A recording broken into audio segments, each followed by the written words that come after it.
keenya keessa jiran nama 15 nama 16 nama 20 kan ta'anii jechuudha kan as keessa jiranii ana miti isa kana ana nama tan waan ta'eef abbaa biraarraa nama biraarraa fudhadhaa jechuudha deebisaani kana baqa ofii kiyya hin godha jedhee immoo nama waan ta'ama fakkeenyaaf ani amma iddoon jiru kanatti yoon du'e maaltu beeka kanaaf iyyuu amma jirutu jireenya kiyya keessatti jechuudha dhugaa hin jallisu waan akkana ofii kiyyaan irra ga'een argine namni immoo inni waan akkana irraan ga'e yoo jiraate immoo dhufee jala hama sakkaratu jechuudha ijoollee baay'eetu jaaza keenya keessa jira waan ta'eef anaan irratti hin hojjenne nama biraa irratti hojjete immoo abbaan irratti hojjete dhufee narratti hojjeteera jedhee hama sakkaru. Kanaaf iyyuu ani isa kana amma jirutti dhugaa hin dabsu jechuudha arraba kiyyarraa. Waa'ee immoo micayyoo kanaa jechuudha amma dhagee waan an dhagee irraa isinitti meera. Waan isaan naan jedhan isinitti meera. Isa kan kanaan alaamu ofii kiyya wajjiniin hin deemne waan ta'eef akkamittiin beekuu danda'a. Anis akka keessanii jechuudha deebi'ee anaaf gaafidha. Micayyoon mana ijaazaa geesse kan jedhan immoo ijoollonni gaafa sana mana ijaazaa jiran ijoollee baay'eetu jiru. Ijoollee sanarraa adda baafatanii axaarratanii fuudhuu dandeessu jechuudha. Yookiin immoo namichi kun mana ijaazaa lama qaba kan jedhu amma yoo mana ijaazaa lama ani ofii kiyyaan argine abbaa immoo gaafa sana micoo sana argine jedhu sana ofiin boontuun nu haa dhiyeessitu. Kan kanaan alaa ani waan tan beeku hin qabu jechuudha. Waan an beeku hin qabu.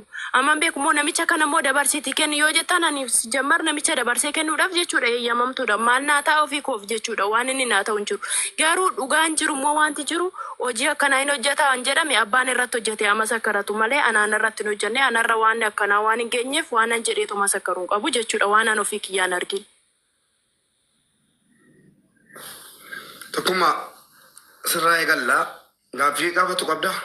Artistu faa hundi keessanii gaaffii qabaatan yoo qabaatan dhiyeeffasaa fi sana booddee galchineetii ragaa ijoollee mana sana jiran yookiin mana sanaa ba'an dhiyeeffannee itti raggaasin namichatti. Ati of qofarraa falmaan turre namicharraas falmaa jirta amma bonaa namichi nama akkanaa godha anaan jettetta mubaarik. Adda du'ee koon beeku boddee koon beeku namichi kun waan akkanaan hojjetu kijibaa naa jettetta jala murtee. Akkamitti namni amma utuu mubaarakii hattuudha jedhame. Fatima Nagooti amma Hinduuti malee hattuu miti hin jettu.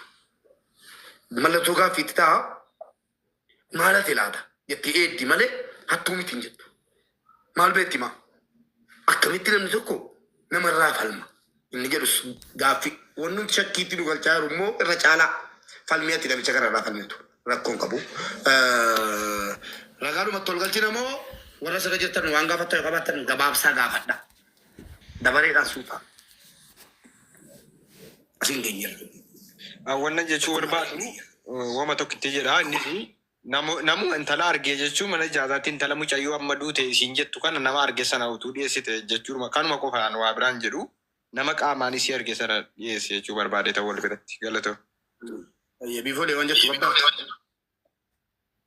Ani illee waa takkatti ho'i gaafachuu barbaade. Wannan gaafachuu barbaade silaa ani qaamaanillee waan hedduu isii gaafadhe asumatti ammaasaa hedduu qaqqabu kana keessa xiqqoo waan naangalintu jira. Kamallaqaa deebiftee kana jette mucayyoo mana ijaazaatiitti galtee jedhan.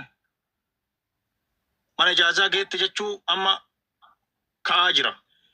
Gaafa mucayyoo kana sawwaaqa kanatti ergitu kana isiin mana dalagaa jirti moo mana jirti? Ani iddoo hojiin jira malee mana ijaazaan jiru gaafa sana ofii kiyya. Ofii keetti mana dalagaa jirta malee mana hin jirtu. Galatoon. Artistitu faaman gareetu gaafa. Anamma ishillee gaafachuu waan ishii gaafadhu baay'een hin jiru maaliif hundeen akeekkachiiseera Kanadaarra akka jiraatu sun waan taateef wanni guddoon maalidha amma wanti jedhamaa jiru ijoollee nama mana ijaazaa san keessa jiranii sodaa lubbuu isaaniif jecha waan jechaa jiran baay'eetu jira. Innis maalinni mindaa kiyya naa kennii qarshii si biraa qabu jennaan kaameraa bilbila isaa keessaa waan qabu itti ol baase kan ishiin odoon beekii waraabame wayii. San booda mucayyoon ofan laalte ijoolleen bira jirtu immoo mana ijaazaa san keessa jiran yeroo isaan wal qabatan biraa gadi ba'an. Daqiiqaa muraasa booda baay'iseen duutenanii miidiyaa irra gadhiisanii jedhan. Wanni kun mana ijaazaa isaa sanuyyuu kam akka ta'e eessatti akka argamu oduun beeksifamee gaariidha. Wantichi ijoollee baay'een of kennuun barbaadan malee ragaa baay'ee irraa haasa'aa jiru waan taateef ji'a 5 dura mucayyoon turis baatee mana ijaazaa isaa keessa turtee fa'aa jechaa jirama. Ijoollee qabatan ijaazaa isaa keessa jiran baay'eetu dubbachuu barbaada garuu sodaa qaban. Akka inni immoo viidiyoo waraabbatee ijoollee keenya dawaa adda addaa fayyadamee ija kaameraa fayyadamee fedhii foonii waliin raawwatee ergasii booda immoo isaan doorsisaa jiru ijoollee 5-4 ta'an. Wanti kun ulfaataadha. Namichi kun nama ulfaataa ijoollee teenya sandaafaa ijoollee teenya jalduu obboleeyyan teenya dhiiga keenya baay'ee irratti nama taphateedha. Namni kun nama ulfaataa hangana hin jedhamnedha. Kanaaf baay'isallee kan amma miidhaa irraan gahe isuma mataa isaati. Ijoollee baay'een dubbachuu sodaata waan taateef qabatama manni chaataa isaatis inni illee to'atamuu qaba. San booda ijoolleen akka ragaatitti keessa waan baay'ee kennan baay'eetu jira. Kan irra qabaan barbaachisu kanumaan jechuu barbaada. Ulfaadha. Gaaffii qabdan qabdu Nagaasa akka maatiitti. Ila waan tokko ibsa mana kanaatiif akka gaafiititti illee Mubaarak isumaa waan gaafachuu barbaade wayiitu jira. Taaksii keessa waan jirru immoo nutti tolu mana galleetu isin yaadadeeta. Danni waan jettu qabda. Bifolee maal jette? Koi gaaffii dhumu gara nagaatti deemnaa laafanii bifolee. Gaaffii yoo jirre isii yoo ta'e. Ila amma ololli magaalaa kana keessa atillee waan biyya keetii iddoo jiraattu san nu oduu dhageenna malee waan jiru si rabbi qofa beeka. Nullee waan magaalaa kana soba fidanii dhugaa fidanii waan jiru ni beeyna. Abbaan fedhe waan fedhe haasa'u. Mucayyoon tuni lakkoofsi isiini dalagaa waan jettu kaaftan. Yookaan namatu kaasee guyyaa ganaa booda na bira dhufee jechuun ni dandeettan. Akka namaa mindu gongoree. Abbaatu jedhee eeyyee mucayyoo koo bilbila sirratti ergasii lakkoofsi kun nan sila bilbilanii lakkoofsi isiini dalagamaa hin dalagaa. Abbaatu jedhee abbaa dhalchee jedhee abbaata asirratti hin jenneen bakka biiroo sanatti sirkiisii maaltu kaasareenaa jedhinaa gaafadhu jedhan natti achi taa'ee Amaariffaan haasa'aa ture namicha wajjin. Lakkoofsi amma dalagaa. Amma dalagee dhiisee bifoole ani beeku. Lakkoofsi nu fuudhuu dandeettanii. Amma hojjetaa. Ila maaliif jedhee ila Mubaarak wanni siifuuf jira. Wanni siifuuf jira gaafii tana maa gaafatte naa jedhe Mubaarak waan siifuuf jira. Biyya kanatti akkuma siin dura siin jedhe san yoo mucayyoo tana iddoo karaa deemaniin wanni akkasii illee irra ga'e. Mootummaan jawaala kafeeti jawaalallee jawaalallee waan isiisan fuudhanii yoo duutellee yoo jiraattellee mana yaalaa geessanii yoo bilbili sun bilbilame mootummaan kaaftee mana yaalaa biyya kanaa bar mootummaa keessa jira waajira keessa jira mana yaalaa biyya kanaa kaaftee isin zari'ee baluuti yoo zari'ee baluu taate rakkoo akkanaatiin bakka akkanaa jirtii jedhee kaasuu ni danda'a mootummaan takka.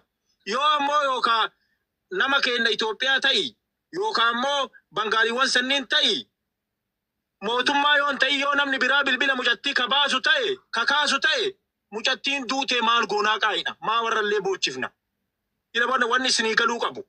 Anama fakkeenyaaf karaa deema makiinaan rakkoo wayyoon irra ga'e namni karaa deemullee mootummaallee kaameraan biyya guutuu to'ata waan ta'eef dhufanii bakka sanii nakaasan mana yaalaa nageessan.